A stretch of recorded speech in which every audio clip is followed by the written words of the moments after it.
Sobrang tagtag ng daan. Teka lang, asan na ako? Grabe yung twisties dito ah. Yun, dito na tayo.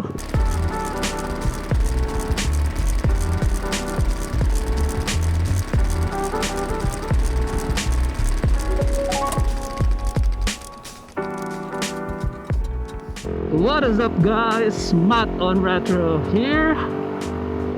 Kamusta kayo? Araw ng Sabado, panibagong ride, panibagong cafe, at panibagong lugar na naman yung pupuntahan natin. Ang pupuntahan natin ngayon ay Lagawan Cafe. Andito na tayo sa Talubangi Bridge. Tinatahak natin yung National Highway papuntang south.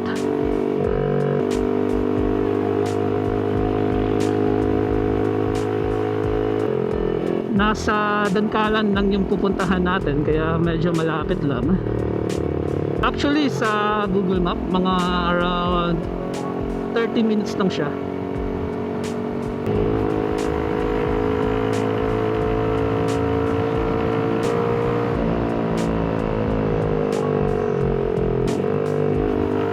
Kung mapapansin nyo yung ruta natin, same siya ng daanan sa Abaca Cafe. Pero pag approach natin mamaya ng Dangkalan, hindi tayo dediretso, hindi liliko tayo sa kaliwa.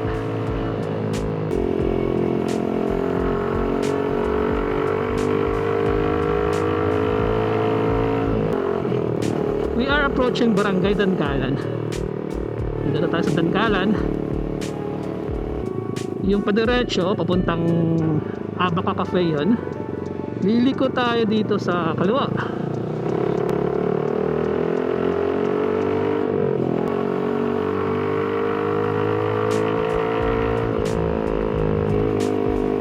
Sobrang tagtag ng daan.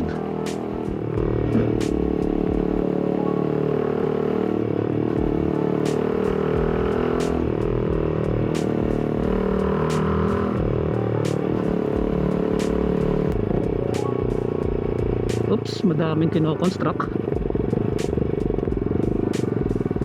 Ito natin tinatawag nilang ano, Canlauran Mountain ata yung tawag nila dito based dun sa map. At ito na yung Canlauran Cafe.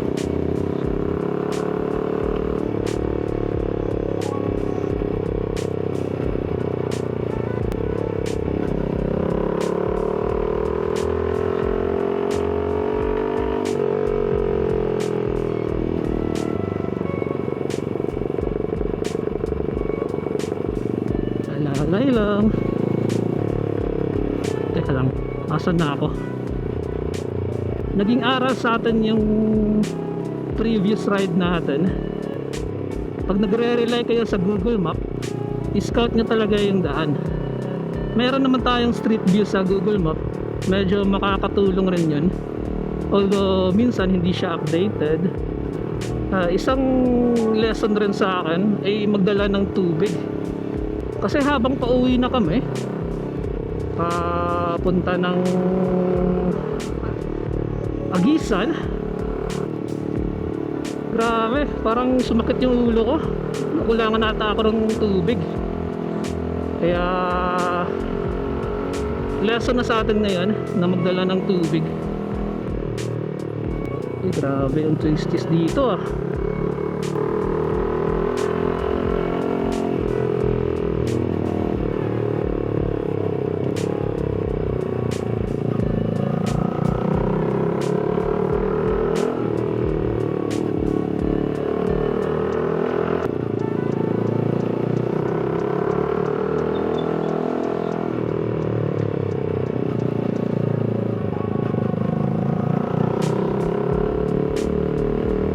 Pinili natin na mas malapit lang yung pupuntahan natin kasi medyo for the past 3 rides natin napapalayo tayo. Kaya ngayon ano lang to, kumbaga kung sa exercise pa, parang recovery.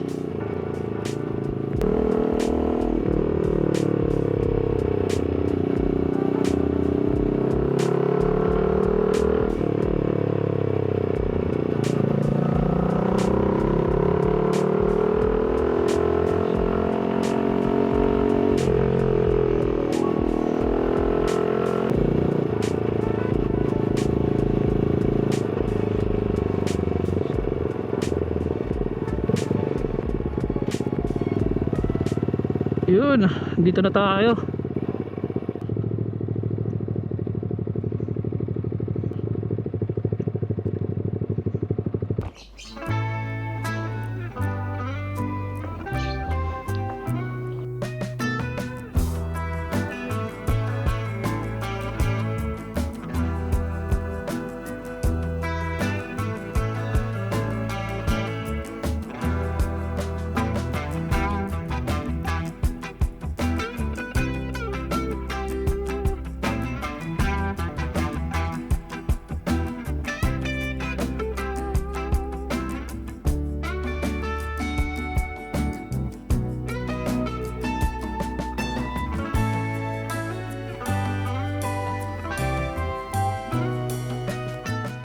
Naglalagay ng sticker dito.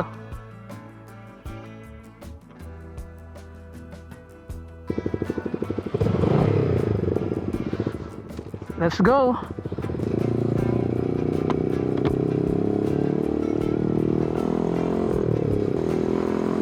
Ang lamig dun.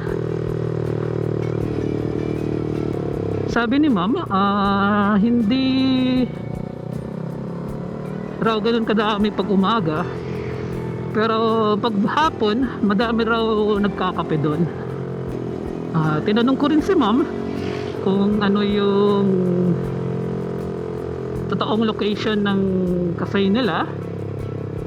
Sabi niya nasa boundary na raw ng Tabo at Dangkalan.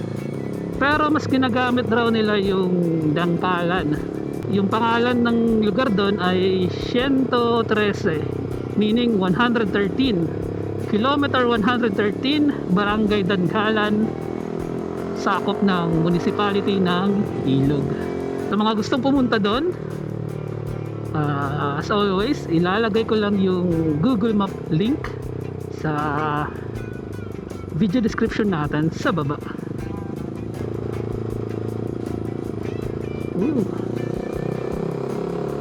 Parang ganda ng twisties dito. Doon pala sa Lagawan Cafe, sobrang ganda ng ambience doon. Hindi ganun kainit, shaded trees lahat. Maririnig mo talaga yung mga huni o tunog ng mga ibon. Next stop pala, siguro uuwi na tayo. Bale, hindi ako dadaan doon sa dinaanan ko kanina, kundi doon ako dadaan sa kumbaga alternate route. Bale, mula Dangkalan, dadaan ako ng Consuelo, tapos Ilog proper na.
May magandang cafe rin dito eh. Ito, dito ba yun? Parang dito yun ah. Ang ganda ng twisties. Ito, Canlauron Cafe. So baka pumunta tayo dyan.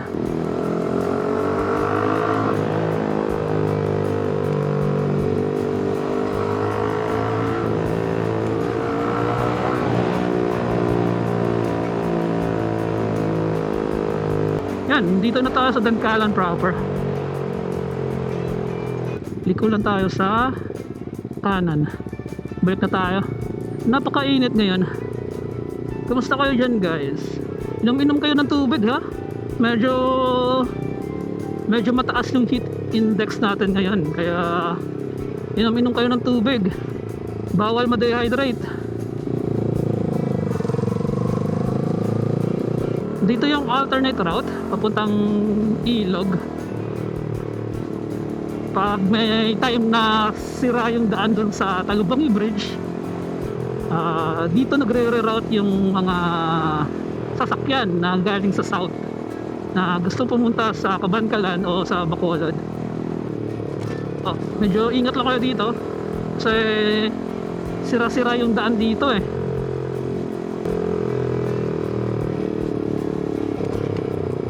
Ganyan.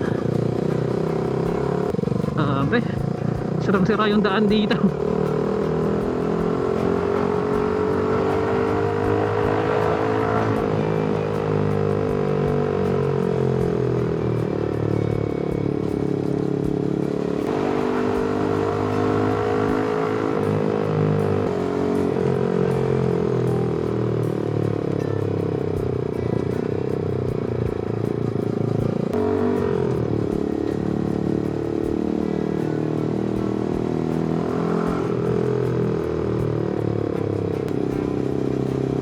Ilog proper na tayo.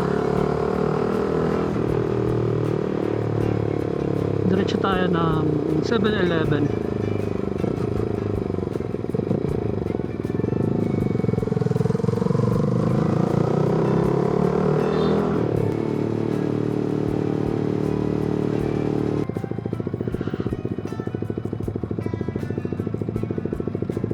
Kung gusto mo yung mga content na ganito, just hit the like button and subscribe. Tapos hit mo na rin yung notification bell sa baba para ma-notify ka sa mga bago nating uploads. Once again, ako si Matt at ito ang Matt on Retro. Peace out.